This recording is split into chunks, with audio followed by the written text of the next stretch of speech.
جیسا کہ اس میں خود لکھا ہے کہ یہ 7 آیتوں پر مبنی ہے سورت، جیسا کہ اسے 7 مثانی بھی کہتے ہیں، اور یہ مکی ہے۔ بعض لوگ کہتے ہیں کہ یہ مکے میں نازل ہوئی، بعض لوگ کہتے ہیں کہ یہ مدینہ میں نازل ہوئی ہے، اور بعض لوگ کہتے ہیں کہ یہ 2 مرتبہ نازل ہوئی، مکے میں بھی اور مدینہ میں بھی۔ سورۃ الفاتحہ کو سورۃ النور بھی ہم کہہ سکتے ہیں۔ ویسے اس کے نام علامہ سمعانی رحمہ اللہ نے فاتحۃ الکتاب، ام القرآن، 7 مثانی اور 7 من المثانی 4 نام بیان فرمائے ہیں۔ لکھتے تھے وَلَئِن سَأَلْتُم مَنْ خَلَقَ السَّمَاوَاتِ وَالْأَرْضَ لَيَقُولُنَّ اللَّهُ۔ جب وہ لوگ تم سے پوچھتے ہیں کہ من خلق السماوات والارض، کس نے آسمان و زمین کو پیدا کیا ہے، تو وہ لوگ کہتے ہیں لَيَقُولُنَّ اللَّهُ، اللہ نے پیدا کیا۔ تو یہاں پہ پتہ چلتا ہے کہ وہ اللہ کی ذات کو تسلیم کرتے تھے لیکن آخرت کا انکار کرتے تھے۔ اور ہمارے معاشرے میں جو کانسیپٹ پایا جاتا ہے مزاروں میں جانے کا اور وہاں ولیوں سے مانگنے کا جو کانسیپٹ ہے، اس کانسیپٹ کا یہاں سمجھیے کہ اس کانسیپٹ کو پورا ڈسٹرائڈ کر دیا گیا، ختم کر دیا گیا، اس کو مدیمیٹ کر دیا گیا۔ سلوا روما وقيصرها، سلوا فرسا وكسراها، سلوهم كيف۔ بسم اللہ الرحمن الرحیم۔ ان الحمد للہ نحمده ونستعینه ونستغفره ونؤمن به ونتوکل علیہ ونعوذ باللہ من شرور انفسنا ومن سیئات اعمالنا، من يهده اللہ فلا مضل له ومن يضلله فلا هادی له، ونشهد ان لا الہ الا اللہ وحده لا شریک له، ونشهد ان سیدنا وحبیبنا محمد صلی اللہ علیہ وسلم۔ اما بعد، اعوذ باللہ من الشیطان الرجیم، بسم اللہ الرحمن الرحیم۔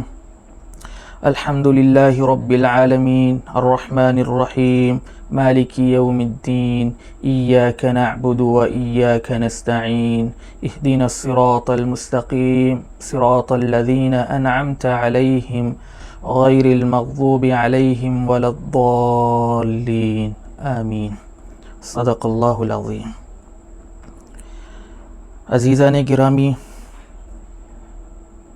آج الحمدللہ قرآن کی جو سب سے پہلی سورت سورۃ الفاتحہ ہے، آج اس کی تفسیر الحمدللہ شروع کر رہا ہوں، اور ایک پلان ہے کہ انشاءاللہ اس آغاز کو ایک انجام تک لے کر جانا ہے۔ بندہ کوشش کر سکتا ہے لیکن انجام تک پہنچانا اللہ کا کام ہے۔ لہٰذا میرا ایک پلان تھا، میری ایک سوچ تھی کہ اپنے اعزاء و اقارب کے سامنے قرآن پاک کی تفسیر کروں اور قرآن کا جو اصل منشا ہے وہ لوگوں تک پہنچاؤں۔ تو آج الحمدللہ اس کار خیر کو شروع کر رہا ہوں۔ آپ لوگوں سے درخواست ہے کہ ہمارے ساتھ بنے رہیں تاکہ قرآن کا جو اصل پیغام ہے وہ ہم اور آپ ساتھ مل کر سمجھیں۔ جیسا کہ میں نے ابھی سورۃ الفاتحہ پڑھی ہے، سورۃ الفاتحہ سے پہلے اعوذ باللہ من الشیطان الرجیم پڑھا میں نے۔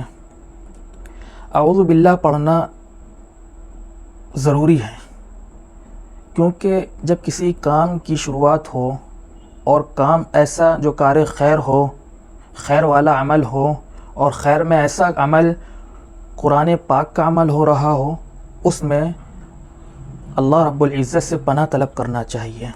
جیسا کہ قرآن پاک کے اندر اللہ رب العزت نے فرمایا ہے فَإِذَا قَرَأْتُ الْقُرْآنَ فَاسْتَعِذْ بِاللَّهِ مِنَ الشَّيْطَانِ الرَّجِيمِ، کہ جب تم قرآن کو پڑھو تو تم شیطان مردود سے پناہ طلب کر لو۔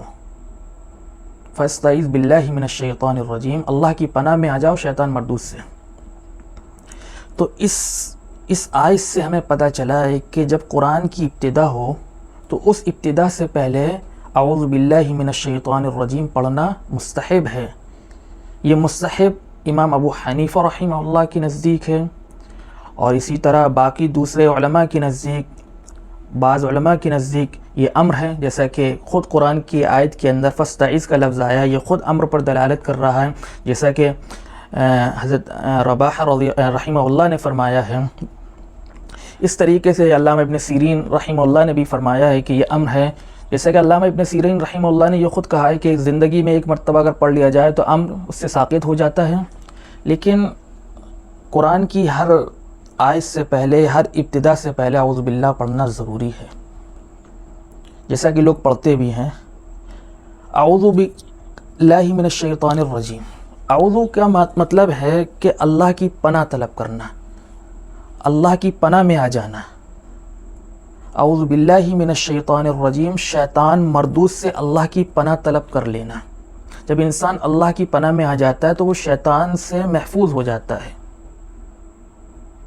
لہذا کوئی بھی عمل ہو، اور خاص طور سے قرآن پاک کا عمل ہو، جیسا کہ خود قرآن نے فرمایا ہے فَإِذَا قَرَأْتَ الْقُرْآنَ فَاسْتَعِذْ بِاللَّهِ مِنَ الشَّيْطَانِ الرَّجِيمِ، کہ جب تم قرآن پڑھو تو شیطان مردود سے پناہ میں آ جاؤ، اللہ کی پناہ میں آ جاؤ۔ اور اسی طریقے سے قرآن کے اندر خود اللہ رب العالمین نے ایک جگہ فرمایا ہے وَإِمَّا يَنزَغَنَّكَ مِنَ الشَّيْطَانِ نَزْغٌ فَاسْتَعِذْ بِاللَّهِ،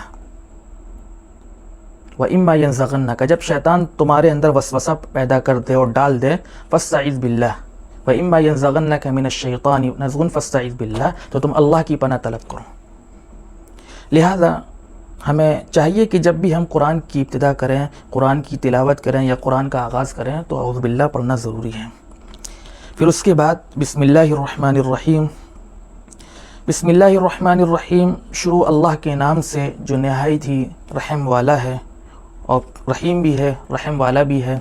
یہ دو صفات اللہ رب العزت کی بسم اللہ کے اندر آ گئی ہیں، یعنی رحمان بھی ہے اور وہ رحیم بھی ہے۔ اللہ کی صفت، اللہ بھی، لفظ اللہ ذات بھی شامل ہو گیا اس میں، اور رحمان بھی آ گیا ہے اس میں، رحیم بھی آ گیا ہے۔ اس پہ علماء نے کہا ہے کہ رحمان، مفسرین نے فرمایا کہ رحمان عموم پر دلالت کرتا ہے اور رحیم خاص پر دلالت کر رہا ہے، یعنی رحمان یہ تمام کائنات کی مخلوق ہے، اس پر اللہ رب العالمین کی رحمانیت شامل ہے۔ یعنی مخلوق چاہے وہ کافر ہو، چاہے وہ مسلمان ہو، چاہے وہ جن ہو، کوئی بھی مخلوق ہو، بشر ہو، جمادات، مخلوقات، کوئی بھی مخلوق ہو، وہ جتنی بھی مخلوق ہے سب پر اللہ رحم فرما رہا ہے، کھانے کو دے رہا ہے۔ انسان اللہ کی نافرمانی کر رہا ہے تب بھی اللہ تعالیٰ اس کو رزق دے رہا ہے، تو یہ رحمان۔ لیکن رحیم یہ خاص ہے آخرت کے ساتھ، جیسا کہ مفسرین نے فرمایا ہے کہ یہ خاص ہے آخرت میں مومنوں کے ساتھ، جہاں پر اللہ تعالیٰ مومنوں کے ساتھ خاص کرم فرمائے گا۔ تو یہ بسم اللہ الرحمن الرحیم، اور ظاہر سی بات ہے کہ ہر کار خیر سے پہلے بسم اللہ پڑھنا چاہیے، جیسا کہ حدیث کے اندر بھی آیا ہے کل امر ذی بال لم یبدأ بسم اللہ فہو اخطأ، کہ کوئی بھی کام اگر بسم اللہ سے نہیں کیا جاتا ہے تو وہ بیکار ہو جاتا ہے، ناتمام رہتا ہے۔ تو لہذا کوئی بھی عمل ہو اس کو اللہ کے ذکر کے ساتھ اگر کیا جائے، اللہ کے ذکر کے ساتھ اس کی ابتدا کی جائے تو وہ کام برکت والا ہوتا ہے، اس کام میں برکت ہوتی ہے۔ تو لہذا بسم اللہ پڑھنا چاہیے، اور بسم اللہ کے بارے میں علماء نے فرمایا کہ ہر سورت کی ابتدا میں بسم اللہ پڑھنا چاہیے، جیسا کہ سورۃ الفاتحہ کے شروع میں بھی بسم اللہ لکھا ہوا ہے، اور مفسرین نے فرمایا ہے کہ سورۃ البقرہ کو سورۃ 10ویں پارے میں جو سورت ہے سورۃ التوبہ کو چھوڑ کر ہر سورت کی ابتدا میں بسم اللہ پڑھنا چاہیے۔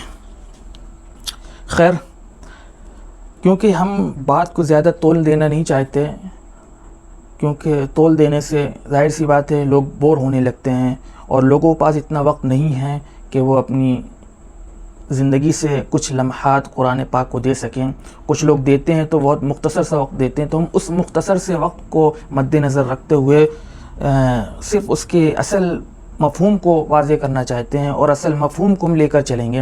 ہم زیادہ اس کی حاشیے کی باتوں کو چھوڑ کر اصل جو چیز ہیں، جو قرآن سے، اصل جو نصوص سے جو چیزیں جھلک رہی ہیں، جو واضح ہو رہی ہیں، انہی چیزوں کو لے کر ہم آگے چلتے ہیں۔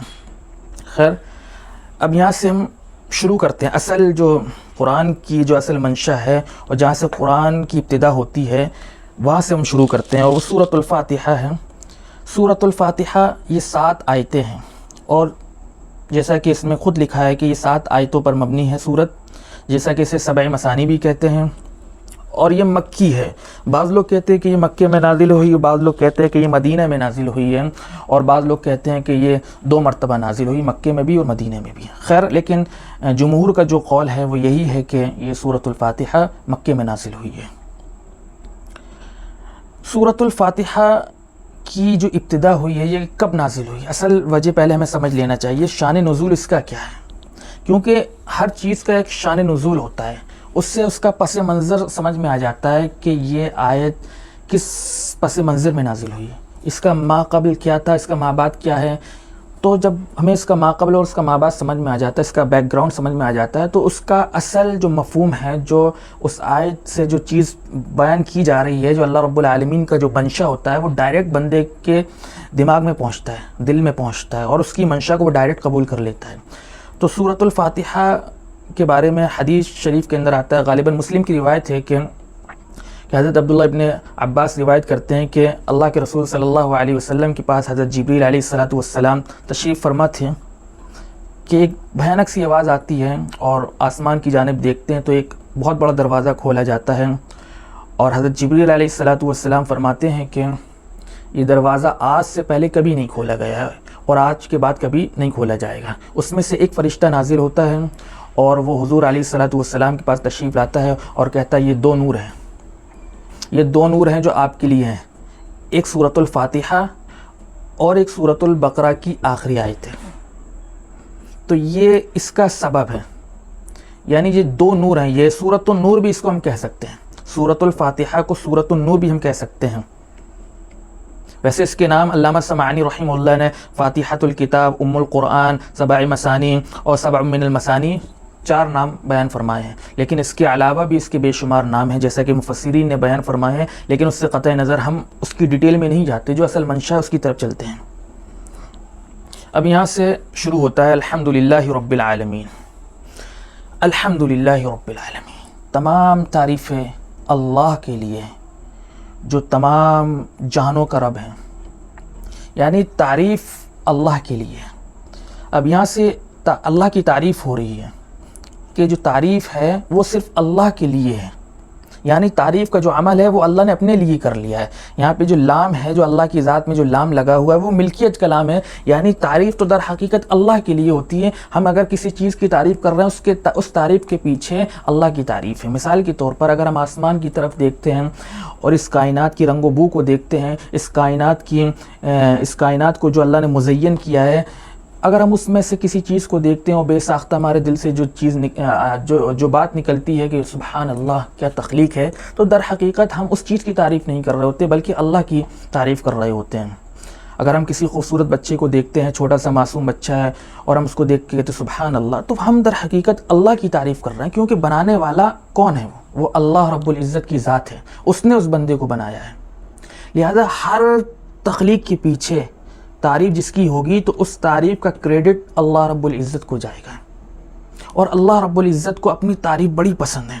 اگر آپ قرآن میں جا بجا دیکھیں گے، اللہ رب العالمین اپنی تعریف کروا رہا ہے، اللہ رب العالمین کی مخلوق تعریف کر رہی ہے۔ انسان کے علاوہ جو اللہ کی مخلوق ہے، ذرے ذرے کے اندر ہر شے اللہ کی تعریف میں محو ہے، لگی ہوئی ہے، اللہ کی تعریف میں لگی ہوئی ہے، اور وہ اللہ کی تعریف بیان کر رہی ہیں۔ اور جس طریقے سے قرآن کے اندر اللہ کی تعریف کے بارے میں جگہ جگہ یسبح بحمدک، اس طریقے کے الفاظ بھرے پڑے ہوئے ہیں۔ اس سے وَإِن مِّن شَيْءٍ إِلَّا يُسَبِّحُ وَإِن مِّن شَيْءٍ إِلَّا يُسَبِّحُ وَبِحَمْدِكَ، یعنی اللہ کی تعریف میں ہر شے لگی ہوئی ہے، ہر شے اللہ کی تعریف میں رطب اللسان ہے۔ کوئی ایسی اللہ کی مخلوق نہیں ہے جو اللہ کی تعریف نہیں کر رہی ہے۔ اور حدیث کے اندر آتا ہے کہ جو بندہ اللہ کی تعریف کرتا ہے، اللہ اس کو محبوب ہو جاتا ہے، اس کو اللہ اپنا عزیز بنا لیتا ہے۔ لہذا بندوں کو چاہیے کہ اللہ کی تعریف کیا کریں، اللہ کو اپنی تعریف بڑی پسند ہے۔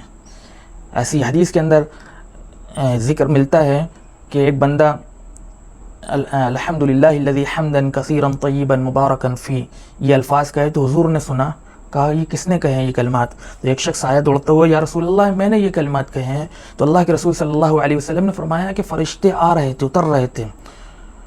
تو پتہ چلتا ہے کہ اللہ کی تعریف کتنی بڑی چیز ہے، کتنی عظیم چیز ہے۔ بندوں کو چاہیے کہ اللہ کی تعریف میں رطب اللسان رہیں، جب بھی موقع ملے اللہ کی تعریف کریں۔ لہذا الحمدللہ رب العالمین، تمام تعریفیں اللہ کے لیے ہیں۔ تو اس سے سمجھ میں آتا ہے کہ تعریف در حقیقت اللہ کی ہے۔ تو یہ تعریف ہم انسانوں کی نہیں ہے، تعریف اللہ کی ہے کہ جو بھی چیز ہم بناتے ہیں اس کے پیچھے اللہ کی تعریف ہوتی ہے، کیونکہ ہم نے اصل چیز نہیں بنائی ہے۔ جو بھی چیز جس کی بھی ہم تعریف کر رہے ہیں، اگر کسی چیز کو اگر ہم موبائل کو بنا کے تعریف کر رہے ہیں تو اس کے پیچھے بھی اللہ کی تعریف ہے، کیونکہ یہ مٹیریل جو اس میں لگا ہوا ہے اگر اس چیز کو دیکھا جائے تو اس مٹیریل کو در حقیقت اللہ نے بنایا ہے۔ تو للہ یہاں پہ جو لام لگا ہوا ہے، جو ملکیت والا لام لگا ہوا ہے، اس سے پتہ چلتا ہے کہ اصل تعریف تو اللہ کے لیے، تمام کی تمام تعریفیں اللہ کے لیے جو تمام جہانوں کا رب ہے۔ یعنی عالم کہتے ہیں عالمین، مخلوق، رب العالمین، کہ تمام کائنات کے اندر جو مخلوق ہے، جن ہے، بشر ہے، اس کو چھوڑ کر بھی جتنی بھی مخلوق ہے، سب کا رب کون ہے؟ اللہ ہے۔ رب کسے کہتے ہیں؟ رب کہتے ہیں تربیت کرنے والا، رب کہتے ہیں پالنے والے کو، کہ جو انسان کی بتدریج دھیرے دھیرے تربیت ہوتی ہے، کہ ایک بچہ پیدا ہوتا ہے، دھیرے دھیرے بڑھتا ہے، تو اس کی تربیت کون کر رہا ہے؟ اللہ کر رہا ہے۔ اس کو رزق کون پہنچا رہا ہے؟ اللہ پہنچا رہا ہے۔ پیٹ کے اندر رزق کون پہنچاتا ہے؟ اللہ پہنچاتا ہے۔ تو ایسی دھیرے دھیرے اس کی بتدریج تربیت ہو رہی ہے، اس کو پروان نشو نما ہو رہی ہے اس کی۔ تو یہ اس عمل کو کرنے والا کون ہے؟ اس عمل کو کرنے والا اللہ کی ذات ہے۔ الحمدللہ رب العالمین۔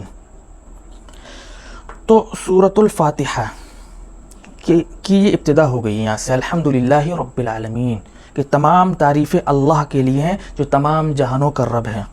الرحمن الرحیم، جیسا کہ میں نے اوپر بتایا تھا کہ رحمان اور رحیم یہ اللہ کی دو صفات ہیں۔ رحمان اللہ کی ذات کے ساتھ خاص ہے اور رحیم بندوں کے ساتھ خاص ہے۔ یعنی رحمان صرف اور صرف اللہ کے لیے خاص ہے، یعنی یہ اس میں مبالغہ دونوں ہیں، لیکن رحیم بندے کے ساتھ بھی خاص ہو جاتا ہے، جیسا کہ رؤوف الرحیم بالمؤمنین رؤوف الرحیم، جیسا کہ اللہ کے رسول صلی اللہ علیہ وسلم کے ساتھ رحیم جوڑ دیا گیا، یعنی اللہ کے رسول صلی اللہ علیہ وسلم اپنے مومنوں پر رؤوف ہیں اور رحیم ہیں۔ لیکن رحمان ہے یہ اللہ کے ساتھ خاص ہے، اور رحمان کا مطلب یہ ہے کہ اس میں یہ مبالغہ ہے، یعنی کثرت پائی جا رہی ہے اس میں کہ رحمان ہے بہت ہی زیادہ رحم کرنے والا ہے، اور یہ تمام کائنات کی مخلوق پر اللہ رحم فرماتا ہے۔ تو رحمان کے معنی ہے رحم فرمانا۔ مالک یوم الدین، یوم جزا کا مالک، یعنی یوم جزا کا مالک اللہ رب العالمین۔ یوم جزا یعنی قیامت کے دن جب دنیا فنا ہو جائے گی اور آخرت جو اصل زندگی ہے، یہ دنیا کی زندگی فانی زندگی ہے، اور یہاں پہ سمجھیے کہ بہت بڑا ایک کانسیپٹ ہے لوگوں کے اندر، یہ یعنی حضور کے زمانے میں لوگوں کے اندر یہ کانسیپٹ تھا کہ وہ اللہ کی بادشاہت اور اللہ کی بادشاہت کو وہ تسلیم کرتے تھے، لیکن آخرت کا انکار کرتے تھے۔ اللہ کو خالق تو مانتے تھے لیکن آخرت کا انکار کرتے تھے۔ اللہ کی بادشاہت کو تو تسلیم کرتے تھے لیکن آخرت کا انکار کرتے تھے کہ ایسی کوئی چیز نہیں ہے۔ تو اس چیز کا یہاں پر انکار ہے، یہاں پہ یہ اس چیز کا بتا رہے ہیں کہ اللہ رب العالمین یوم جزا کا بھی مالک ہے، کہ جب یوم جزا منعقد ہوگی، آخرت منعقد ہوگی، اس آخرت کا پورا نظام اللہ کے کنٹرول میں ہوگا، جس کو وہ چاہے گا جنت میں بھیجے گا، جس کو وہ چاہے گا جہنم میں بھیجے گا۔ تو اس کانسیپٹ کو اللہ رب العالمین نے بیان فرما دیا ہے کہ آخرت کا تصور ہے، اور آخرت کا تصور کا انکار عرب میں لوگ کیا کرتے تھے، لیکن اللہ کی ذات کو تو تسلیم کرتے تھے لیکن آخرت کا انکار کرتے تھے۔ وَلَئِن سَأَلْتُم مَنْ خَلَقَ السَّمَاوَاتِ وَالْأَرْضَ لَيَقُولُنَّ اللَّهُ، جب وہ لوگ تم سے پوچھتے ہیں کہ من خلق السماوات والارض، کس نے آسمان و زمین کو پیدا کیا ہے، تو وہ لوگ کہتے ہیں لَيَقُولُنَّ اللَّهُ، اللہ نے پیدا کیا۔ تو یہاں پہ پتہ چلتا ہے کہ وہ اللہ کی ذات کو تسلیم کرتے تھے لیکن آخرت کا انکار کرتے تھے۔ لہٰذا ہمیں بھی چاہیے کہ آخرت کو اصل مقصد بنائیں۔ آخرت اصل مقصد ہے، یہ دنیا کی زندگی فانی زندگی، چند سالوں کی زندگی ہوتی، 60 اور 70 سال کی زندگی ہوتی ہے، اس کے بعد یہ دنیا فنا ہو جائے گی۔ لہٰذا ہمیں چاہیے کہ ہم آخرت پر زیادہ سے زیادہ زور دیں، اپنے اعمال کو سنواریں، اپنی زندگی کو سنواریں، اور جو اصل مقصد ہے آخرت میں جانا، اور وہی اصل زندگی ہے، اور اصل مومنوں کے لیے جو زندگی بنائی گئی ہے، ان الدنیا سجن المؤمن و جنت کافر، دنیا تو مومن کے لیے ایک قید خانہ ہے، در حقیقت زندگی تو آخرت کی زندگی ہے. اور یہاں پہ اللہ رب العالمین نے وہ تمام لوگوں کے تصورات کا قلا قما کر دیا ہے، ان کی گردنوں کو موڑ دیا ہے کہ جو سمجھتے ہیں کہ آخرت کا کوئی تصور نہیں ہے. در حقیقت آخرت کا تصور ہے، اور آخرت میں بھی اللہ کی بادشاہت ہوگی. لمن الملک اليوم للہ الواحد القہار ایاک نعبد و ایاک نستعین. یہاں پہ عقیدہ آ گیا ہے. یہاں پہ اللہ رب العالمین نے واضح انداز میں عقیدے کو بیان فرما دیا ہے، اور ایک توحید کا ایک تصور دے دیا ہے کہ عبادت تو صرف اور صرف اللہ کی ہوگی. یہاں پہ حصر اور تخصیص بیان کر دی ہے یا لگا کر. جو لوگ جانتے ہیں کہ حصر کیا ہوتا ہے، خیر میں اس کی گہرائی میں نہیں جاتا ہوں، ڈیپ میں نہیں جاتا ہوں، میں سیدھے اپنے مقصد پہ آتا ہوں کہ ایاک نعبد و ایاک نستعین، کہ ہم تیری ہی عبادت کرتے ہیں اور آپ ہی سے مدد طلب کرتے ہیں. یہاں پہ جو لوگوں کے یہاں جو کانسیپٹ ہے اور ہمارے معاشرے میں جو کانسیپٹ پایا جاتا ہے مزاروں میں جانے کا اور وہاں ولیوں سے مانگنے کا جو کانسیپٹ ہے، اس کانسیپٹ کا یہاں سمجھیے کہ اس کانسیپٹ کو پورا ڈسٹرائڈ کر دیا گیا، ختم کر دیا گیا، اس کو مٹیا میٹ کر دیا گیا. اور صرف عبادت محض اللہ کی ہوگی، پرستش محض اللہ کی ہوگی، جھکنا صرف اللہ کے سامنے ہوگا. صرف عبادت تک نہیں رکھا بلکہ مدد بھی ہمیں اللہ ہی سے طلب کرنی ہوگی. کہ حدیث کے اندر آتا ہے کہ اگر کوئی کسی کا جوتے کا تسمہ بھی ٹوٹ جائے تو وہ اللہ سے اس کا بھی مطالبہ اللہ سے کرے. بتائیے حدیث کے اندر اتنے سخت الفاظ آئے ہیں. جوتے کا تسمہ کتنی معمولی چیز ہے، اس معمولی چیز کو بیان کر کے اللہ کے رسول یہ بتانا چاہ رہے ہیں کہ ایک معمولی چیز بھی ہو نا تو اس کے بارے میں بھی اللہ سے سوال کیا جائے. یہ عقیدہ کہاں سے مل رہا ہے ہمیں؟ یہ عقیدہ ہمیں قرآن پاک سے مل رہا ہے. ایاک نعبد و ایاک نستعین، کہ عبادت بھی اللہ کی اور مدد بھی اللہ سے طلب کرنی ہے. ایاک نعبد، یہ حصر پایا جا رہا ہے، اس میں تاکید بیان کر رہے ہیں. یہ نحو کا قاعدہ ہوتا ہے کہ مفعول کو پہلے لا دیا جائے اور فاعل کو بعد میں رکھا جائے، اور اسی طریقے سے یہ حصر کا قاعدہ پایا جا رہا ہے، اس میں حصر پایا جا رہا ہے. تو اس سے ایک زور پیدا ہو جاتا ہے، ایک زور پیدا ہو جاتا ہے کہ عبادت تو صرف اور صرف تیری ہی کرنی ہے. یعنی کچھ بھی جو ذہنوں میں تصور بھی ہو، خواجہ صاحب، یہ صاحب، وہ صاحب، ان سے مانگ لینا، ان کا واسطہ لگا دیں، سب ختم. اللہ کی عبادت، صرف اور صرف اللہ کی عبادت کرنی ہے. اور صرف عبادت تک ہی محدود نہیں رکھا بلکہ اللہ سے مدد بھی طلب کرنی ہے. یہ توحید ہے. اس توحید کو ہمیں سمجھنا ہوگا. توحید جب ہمارے دلوں کے اندر ہوگی تب ہمارے دوسرے اعمال درست ہوں گے. اگر ہمارا توحید کا تصور ہی بگڑ جائے گا تو ہمارے دوسرے اعمال مٹیا میٹ ہو جائیں گے. لیکن آج افسوس کی بات ہے کہ آج ہمارے معاشرے میں توحید تو ہے ہی نہیں ہے.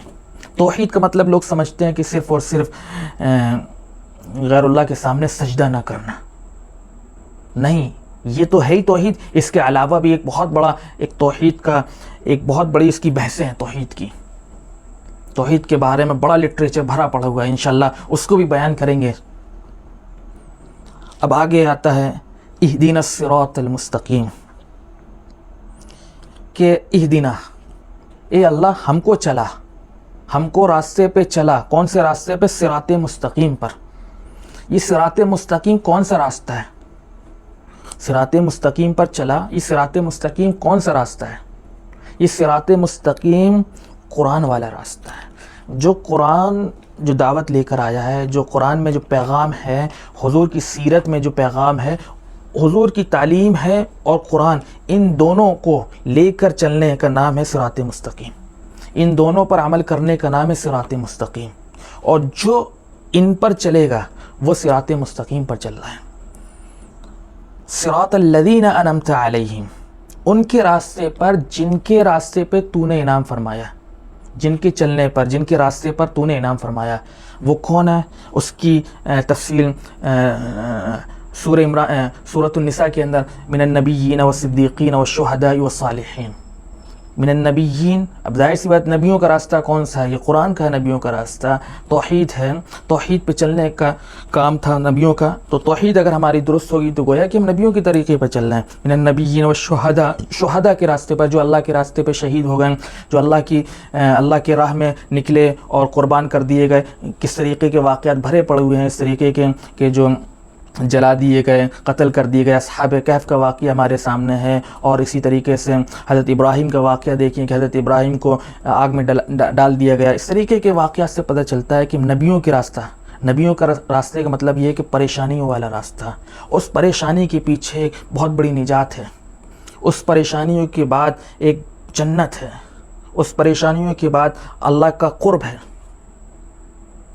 من النبیین والصدیقین والشہداء والصالحین، صدیقین کون ہیں؟ ہمارے صحابہ رضوان اللہ علیہم اجمعین ہیں، اور صدیقین وہ ہیں جو اپنے انبیاء کے ساتھ رہا کرتے تھے، جن کو حواریین بولتے ہیں، ان پہ چلنے والے لوگ تھے صدیقین۔ والشہداء والصالحین، اور صالحین ہیں، جیسا کہ ہمارے زمانے میں جو بزرگ حضرات گزرے ہیں وہ صالحین ہیں۔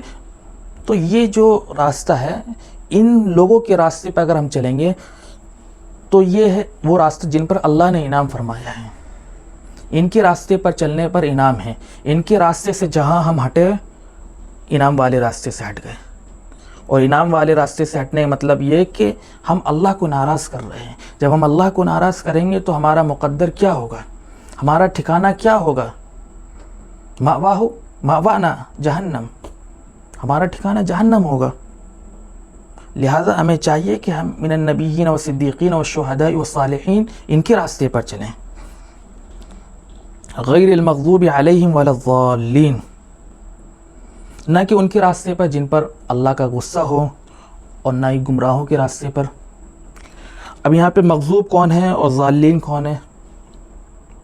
مغضوب یہودی ہیں، اور ضالین نصارہ لوگ ہیں، جن لوگوں نے اپنے نبیوں کو، حضرت عیسیٰ علیہ السلام کو اللہ کا بیٹا قرار دے دیا، ان کی تعلیمات سے انحراف برتا تو وہ گمراہ ہو گئے۔ اور مغضوب علیہم یہودی ہوئے، جن لوگوں نے حضرت موسیٰ علیہ السلام کی تعلیمات سے انحراف کیا اور ان کی تعلیمات سے روگردانی کی، تو اللہ تعالیٰ نے ان پر عذاب نازل کیا، اور وہ اللہ کے مغضوب ہو گئے، اللہ کی ان پر لعنتیں ہو گئیں، اور اللہ نے اپنی رحمت سے انہیں دور کر دیا، تو وہ مغضوب بن گئے۔ لیکن یہاں پہ سب یہودی نہیں ہیں، جو حضرت موسیٰ سے لے کر جو سلسلہ یہودیت چلا آ رہا ہے وہ سب کے سب نہیں ہیں، بلکہ جن لوگوں نے ان کی تعلیمات سے انحراف برتا وہ یہودی ملعون ہیں، اور ان پر اللہ کا غضب ہے۔ لہٰذا آج الحمدللہ مختصر سی یہ سورۃ الفاتحہ کی تفسیر تھی، بہت ساری باتیں تھیں کہنے کے لیے، لیکن وقت کی قلت اور آج کے جو ماحول میں وقت نہ دینا، ان تمام چیزوں کو مد نظر رکھتے ہوئے مختصر انداز میں اور اپنی چند باتوں کو مد نظر رکھتے ہوئے اور چند باتوں کو آپ کے سامنے بیان کیا۔ اللہ سے دعا ہے کہ اللہ تعالیٰ کہنے سے زیادہ عمل کی توفیق عطا فرمائے، اور یہ سلسلہ انشاءاللہ چلتا رہے گا۔ ہر ہفتے انشاءاللہ ایک رکوع کی تفسیر ہوگی، اور اس کے علاوہ بہت ساری باتیں ہوں گی، مسائل بھی ہوں گے انشاءاللہ، اور کرنٹ افیئر ہوں گی، اس سے متعلق گفتگو ہوگی، اور عالم اسلام میں کیا چل رہا ہے ان سے متعلق بھی انشاءاللہ باتیں آپ کے سامنے آتی رہیں گی انشاءاللہ۔ تو اللہ سے دعا ہے کہ ہمیں کہنے سے زیادہ عمل کی توفیق عطا فرمائے، اور ہمارے ساتھ جڑے رہنے کے لیے بھی آپ کا بہت بڑا میں شکر گزار ہوں۔ السلام علیکم ورحمۃ اللہ۔ خطبتنا لمولانا غضبناها سلوا بدرا وأسراها سلوا